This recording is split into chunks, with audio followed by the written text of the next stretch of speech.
I'm John Noser. This is Board Game Geek TV coming live from Gen Con 2013. I have Zev Schlesinger. Very good. And we're taking a look at Robinson Crusoe. You got that? There's the box. So this is a cooperative game. Yes, it is. So tell us about 1 to 4 players. 1 to 4 players. Basically, it's a scenario-based game. The game comes with 6 scenarios, but the general gist of it is you're on an island, and you either have to survive or find treasure or so on. The first one here shown here is Castaways.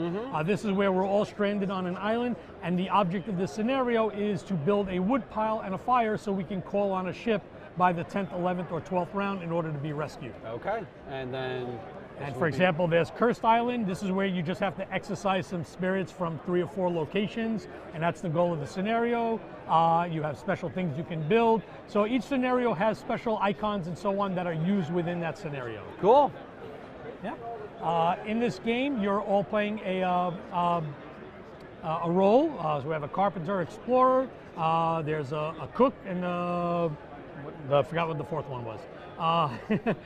But yeah, each person has different number of hit points here, or different spread of hit points. Plus you have special abilities that you can do each once a turn by spending what's called determination tokens. Cool. Also, each character can build a specific item. Only they can build it, and if they do it, they get 2 determination tokens as a reward. Okay.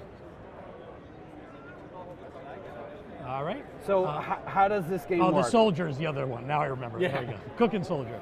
So what you're doing is we're stranded on an island. In this particular thing, the Castaways, we are on the beach here, and we have a token that represents, we have a camp on the thing. I don't have the token handy. There are a lot of tokens here, but that's okay. So we're on the beach here, and notice there's a few icons here. There's a beach icon, which means that of the items here, we see only the shovel has the beach thing. Okay. Beach icon, which means the shovel is available to be built should we want to do that. Okay. Other things here is a wood icon and food icon, and represented by things like this, food here and wood here. You're obviously going to need wood and food to survive on the island. Wood to help build things, and food to, well, eat. Very, very important. Don't want to forget about eating. No, absolutely not. The game is played, you have several phases here. You start out with an event phase. Basically, you reveal an event card here, you do what it says on top, and then you put it down here. Notice we just put 2 here just as an example. Yep. When an event comes here, if there are 2 here, 1 gets pushed off the board, and if it does get pushed off the board, the bottom part of the event happens. In this case, you start with food crate, nothing's going to happen if this gets pushed off, but it becomes something that you can do beforehand. Okay. On the second thing is morale. Morale is right over here.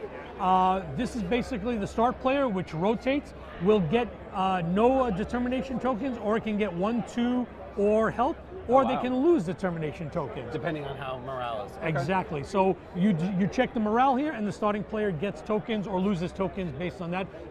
One thing to note in this game, if you can't pay for something, for every thing you can't pay, you will take a wound. So for example, if morale is here at -3 determination tokens and I only have 1 determination token, that means I can't pay 2 of them, I will take 2 wounds. Ooh, ouch. In some cases, the whole party will take wounds.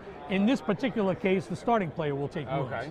The next phase is the production phase. What you do is wherever your camp is, you produce what's on the tile here. So in this case, you would have wood and food.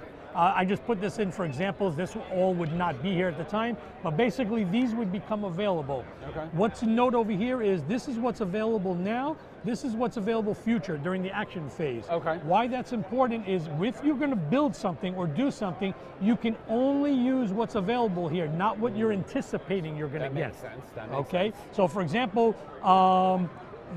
let's say for something. Where's something with wood here? Like for example, the bow here requires a wood, a knife, and a rope. If you don't have the wood, there's no way you can build the bow, even if you have the knife and the rope, and you're going to get the wood later. You can't do that, meaning later in the turn. Okay. It has to be available right away, as does the knife and the rope. So you can't build the knife that turn and then build the bow. The knife would have to have been in a previous turn. So that's production, but then action phase is where most of the turn happens. Everybody is represented by 2 tokens. 2 pawns. They're different colors here. Some of them represent extra pieces. What you can do is things like you can explore, you can go hunting, you can go building for stuff, you can build a shelter, a roof, a palisade, which is a wall, or you can increase your weapon level, which is good for hunting. The thing to note is if only one person is doing something, you're going to have to roll the dice to see if you're successful at it, and whatever else happens. There are 3 dice. They're all the same dice, except the sides are different in terms of the probabilities. Okay. So for example, let's say we finish the action phase, now we resolve, and basically you actually resolve like in this order here. Okay. So let's go back over here. Here you need 2 pawns, so you can't hunt alone. You have to have someone to hunt. Either you can do it yourself, or somebody could join you. But one person has to take point, because that's the person that's going to take any wounds, should any wounds occur. But let's go back to the exploration as an example here. Well, actually, we'll go to build over here. Because let's say we want to build a knife. This location becomes available, so we're able to attempt to build it. So we do that, and then we roll the dice here. So what we roll here is, this means success. Woo! The only other face here besides non-success are you fail, but you get 2 determination tokens. Okay, so you get something. Nice. You get something out of it. If you don't but this succeed. is already success, so the knife would be ours. Okay. This means you get an adventure. Ooh. Blank is nothing. This is an adventure, which means we're going to draw an adventure card here. Okay. And I'll get into that. And this is the wound die, so either no wounds or you take a wound while doing it. Oh, you did very well then. So we did very well, absolutely, because I had rolled this, so I was successful. I will get an adventure, so we actually yet to determine if I did well, because this could hurt. Okay, fair enough. But I didn't take an immediate wound. Now again, if somebody else had joined me here, or if I did 2 guys there, it would have been automatic. Okay, so you don't roll the dice. You don't roll the at all, dice, it's automatic. Exactly. Oh, so cool. basically you have one guy got your back, watching and making sure nothing's sneaking up on you and nothing bad is happening. Okay. And of course there are ways too that you would still have to get an adventure or something depending on what happens. But here's a typical, let's say, an adventure. Actually, let me get here. This is what you do is you're going to read the first part of it. So this says discard a determination token or get a wound. Then you shuffle this into the event deck. So you're unmotivated here. So yes, so this would go into the event deck up here. So later in the game, this could come up, and then the tools are breaking would come up. So basically, things that happen here can come back and affect you later in the game. So you do a very good job building those tools. Well, if I didn't get a determination token, I would get a wound. So if I got one, that would be okay. But yes, later, each player would have to discard a determination card. Oh, wow. Now notice it says draw another card, and that's because you eventually got to get a regular event. So not just these. So you can have a string of these adventures, but you're still going to have to draw a regular event. So it could be bad thing after bad thing. It could be exactly. Oh, wow. Exactly. And just to show you on one example like of an event, like here's a thunderstorm. By the way, that icon, that's one way to show an adventure. That gray shows that you have to put a gray token on the adventure pile for the gathering resource action. So what that means that even if I was gathering resources and I used 2 guys, I would still get an adventure here. And it would also mean that if I went by myself and did not roll an adventure, I would still get an adventure. Would you get 2 adventures if you rolled? No, only one. Only one. But this means it forces the adventure. And then this would go over here. Now, in some games, there's also, let's see if we have any here. There's some that have a book icon. In some scenarios, that does nothing. In others, it does something else. In Castaways, it happens to do nothing. So Castaways is the easiest scenario and allows you to, have a chance of surviving. So that's the way you're describing this doesn't look easy. It just means you die later, not earlier. Okay. You get through 4 or 5 turns before exactly. So you get to enjoy it a little bit, and then you die. There you go. Other things that can happen. So once we resolve all the action phases, and everything's cool. If you build something, you show it face up, and basically, let's say we built a knife. It becomes available to everybody, not just the person who did it. It's the whole party enjoys it. And this would be the prerequisite here. We wouldn't need... Exactly. So now if we can build a rope later, then we have wood, later we can build a bow. By the way, also at the end of the action phase, anything that we had gathered and won or whatever comes over here. And then they become... And then they become available to use. Exactly. Just the thing is the exploration is basically the same thing. You roll the dice. If you had 1 guy or 2, and then you just take a tile and you put it on the thing here. And So you do what it says here. This tells you to put a beast card into the hunting deck. So this deck would actually be separate, but then you would add one to the hunting deck over here. So right now you would start in the beginning game, you start at 0, like a new area. A new area where there are certain beasts. Exactly. Okay. Also, there's 2 discovery tokens. That's where, let's say, from a stack of discovery tokens, you would get these. Are they generally good things or bad things? They're generally good things. Oh, okay. Yes. So you want those? Yes. But first, they would go into the space here, and then later you can see what they are and then cash them in right away. So when they're not. up here, you don't know what they are? Well, I think you can reveal them, you just can't use them right away because we haven't brought them to camp. So think of it as during the day, everybody's going out getting stuff. So the reason we can't use it is because no one brought it to the camp and said, hey, look what I found. Yeah. And there's no radio saying, hey, I'm bringing in wood or something like that. Exactly. So that's what that tile does. And then this is the weather phase. Okay. Depending on the scenario, sometimes you will not have to roll dice and sometimes you will. And these are the dice that you can use here for the weather dice. Basically, you have a rain die, which is the orange die, and you'll see it has 1 rain cloud, 2 rain clouds, and even a snow cloud. Isn't this a tropical island? Where's the snow coming from? It could be a northerly island there. Maybe it's a moving island. Oh, there you go. Yeah. Then you have snow. So you have a snow die, which does have some rain clouds, but it also has a snow cloud and a double snow cloud. A double snow cloud. Great. I'll talk about the beast die after. First, these 2. What's important to note about that is this is why you have to build. Well, first of all, not only you need shelter, because if you sleep out in the open air, everybody's going to take a wound. Okay. So you want to at least build a shelter. This is where a roof comes in. What you're going to do is first you're going to determine how much snow clouds were rolled. Okay. And you have to expend wood for each snow cloud that you have. Keep yourself warm. Exactly. That makes sense. Exactly.